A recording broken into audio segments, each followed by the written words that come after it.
I'm so excited I'm sleeping in a bookshelf tonight.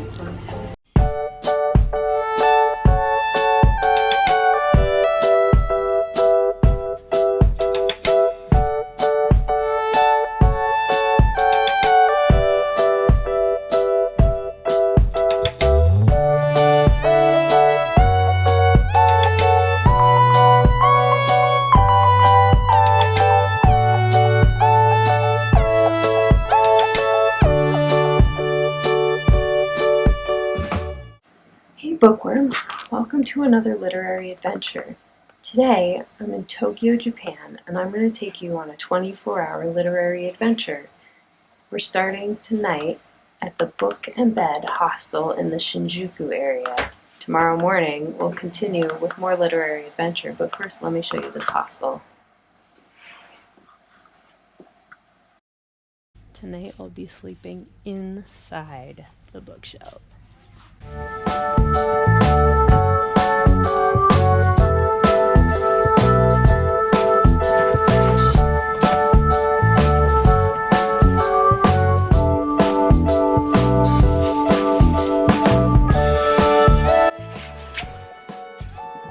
Power plug. There's hangers for our clothes. They want us towels and sheets and the sink. I'll give you a little bathroom tour.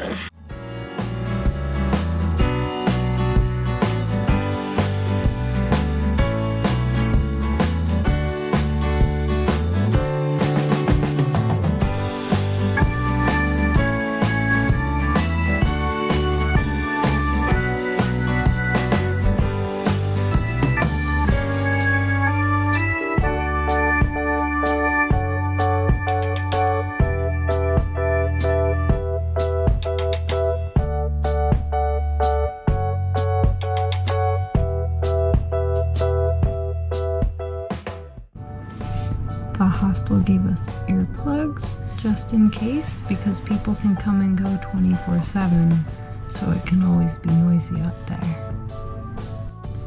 Good night. Good morning from Book and Bed Tokyo. We're going to continue our bookish tour today, but first I need caffeine, so we're going to start our day here at the cafe.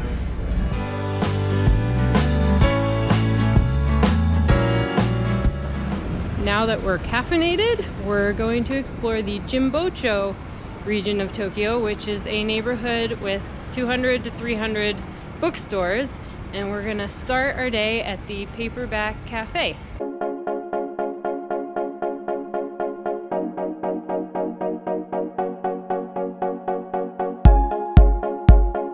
It's just bookstore after bookstore.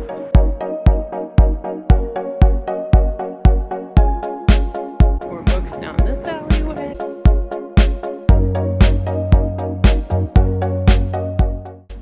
We just found an English Booktown map and we're gonna go plan our day with it.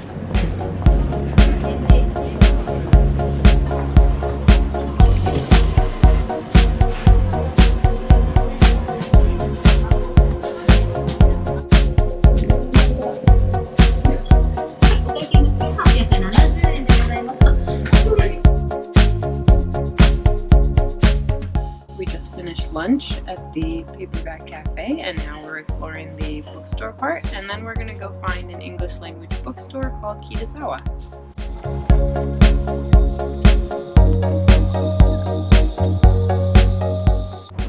The Kitazawa bookstore has been around since 1902, and it has old and rare books as well as newer books, and we're going to go see if we can find maybe a copy of Harry Potter in Japanese. We'll see.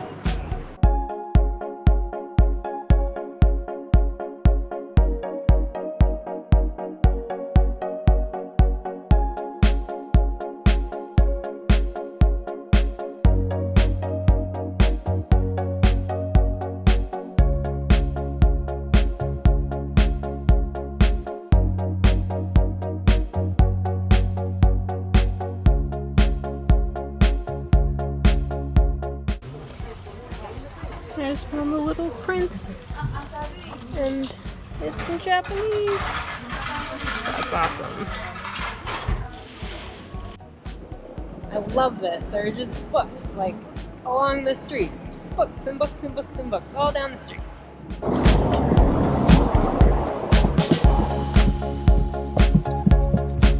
I have to be skinny to get up to this bookstore.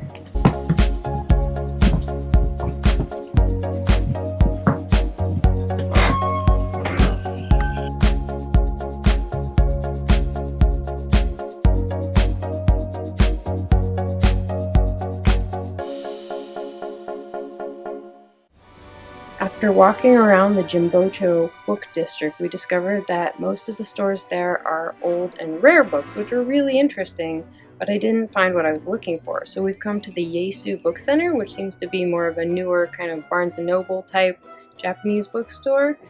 And this is really interesting. We found the foreign language books and we found a bunch of Harry Potter books. And I've noticed that on the English language books in Japan, they'll have these little tags so that the Japanese can read what these books are. So that's Harry Potter.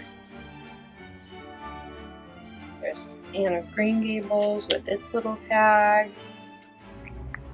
Winnie the Pooh, and it has a tag.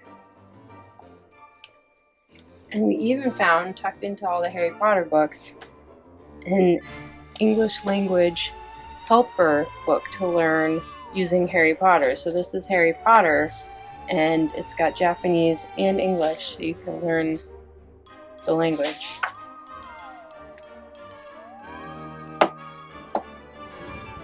We found Japanese copies of Harry Potter, but these ones are kind of big and hardback and heavy and will be harder to carry in our suitcase. But we found paperback copies over here. And this is really cool. So in Japan, a lot of the books are really small, and these are the paperback copies of Harry Potter. But not only that, they've broken them down.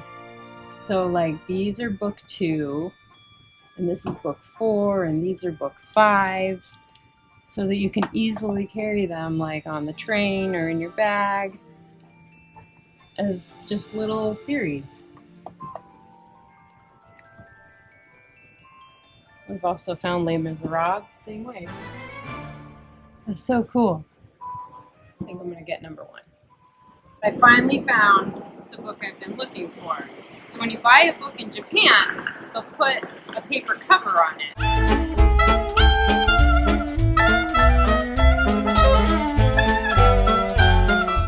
And there's 2 good reasons for this. Number 1, the paper usually has the bookstore name. So it's good advertising for the bookstore because people can see where you bought the book. Number 2, it's a privacy thing. So when you're reading in public, like on the train, people can't see what you're reading.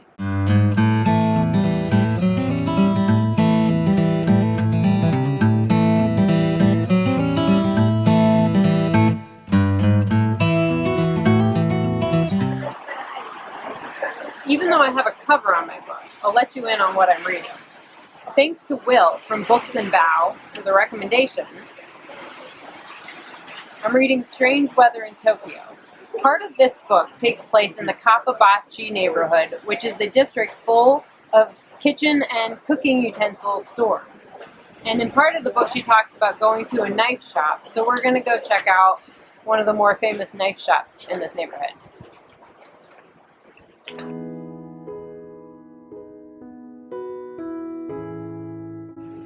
I had started to miss Sensei while looking at the brilliant knives. As I gazed at the blades, so sharp that touching them would draw blood instantly, the desire to see Sensei grew. I had no idea why the gleam of knives elicited such a feeling, but I missed him intensely.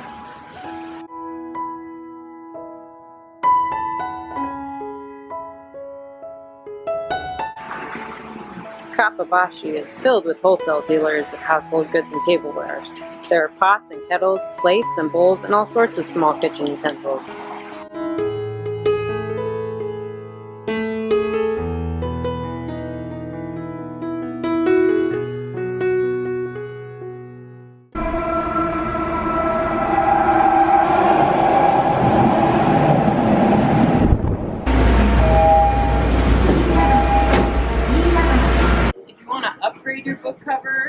from just the paper one that the store puts on, we've come to Senseido books because they sell a range of options. So we've got some in cloth, we've got some in bamboo, and there's some in leather, and there's some in paper, and they even have papers that you can choose your own paper and wrap it around your books. After a long day of book shopping, it is time for a drink, so we are going to Bar Zakkai.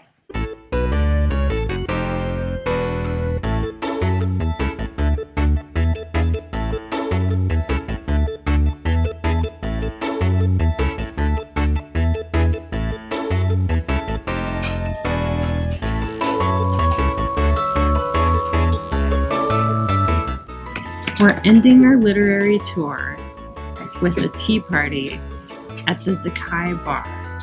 It's a literary themed bar that looks like a colonial Englishman's study, and they have literary themed drinks. One is for Oscar Wilde.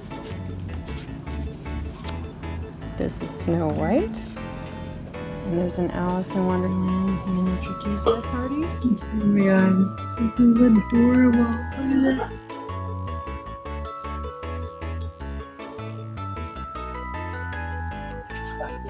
Oh my god. I don't know what this is, but it says "drink me?" ? Looks terrifying. This is awesome.